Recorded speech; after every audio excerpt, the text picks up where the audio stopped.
The American dream embodies the ideals of success and prosperity by claiming that it is achievable by anyone. The concept of the American dream has significantly evolved and remains a defining concept of American society. One of the many ways this concept has been reflected across American culture is through the film, notably American Psycho. American Psycho, directed by Mary Herron, explores the lifestyle of Patrick Bateman, a young and wealthy investment banker living in the late 1980s. As the movie progresses, it is revealed that Bateman has an alter ego and is a serial killer masked behind success.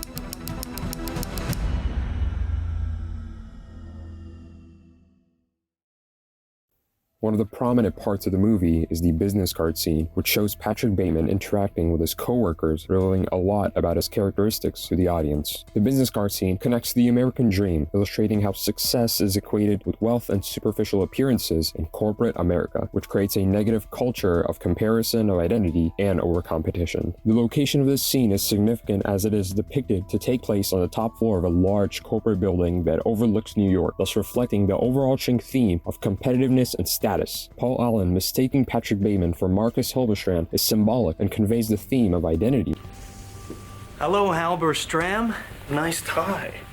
Everyone in the business room appears to look the same, as they all have the same suits, the same glasses, and even the same hairstyle. Additionally, Paul Allen asks about Bateman's, really Halberstram's, girlfriend. So how's Cecilia? She's a great girl. Oh yeah, I'm very lucky. The nonverbal cue by Allen signifies jealousy as a negative consequence of the competition. From a cinematography perspective, Allen is depicted to be towering over Bateman, once again displaying the power dynamic of the scene. Bateman wants to one-up Allen after he gives his business card to Bryce. The sound as Bateman pulls out his card matches the sound of a sword being unsheathed, thus representing a duel between Allen and Patrick Bateman's status.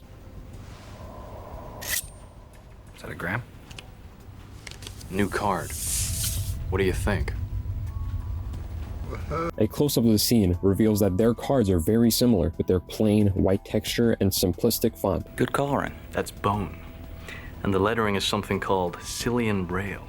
It's very cool, Bateman, but that's nothing. Look at this. That is really nice. Eggshell with Romalian type. What do you think? Nice. Jesus. That is really super. How'd a nitwit like you get so tasteful? I can't believe that Bryce prefers Van Patten's card to mine.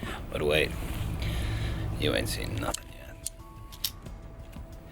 Raised lettering, pale nimbus, white. Impressive. Very nice. Let's see Paul Allen's card.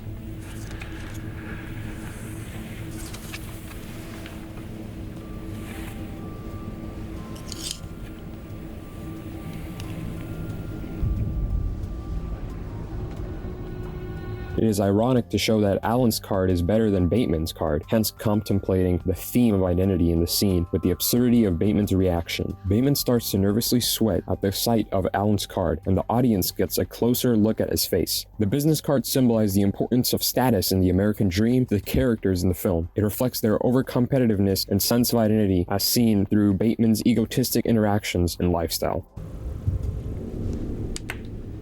Something wrong? Patrick? You're sweating. Furthermore, another cultural work that also encompasses the themes of competition is the movie Wolf of Wall Street by Martin Scorsese. The film explores the rise and fall of Jordan Belfort, a stockbroker who becomes a key figure in Wall Street by captivating illegal schemes. It's all a fugazi. You know what a fugazi is?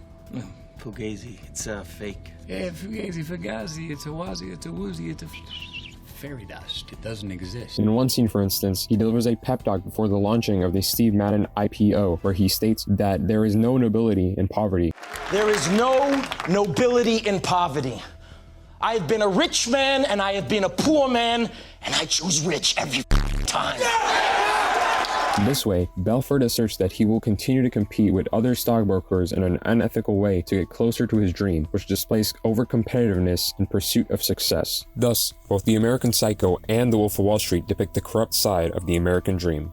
Overall, the business card scene from American Psycho shows how over-competitiveness, a vital ideal of the American dream, has transformed these individuals to lose their identity. Competition has arisen to the point where everyone appears to look, dress, and share the same materialistic viewpoints. Although each generation has its own interpretation of the American dream, they will continue to be transformed by the desire to attain it and reach whatever they perceive to be success.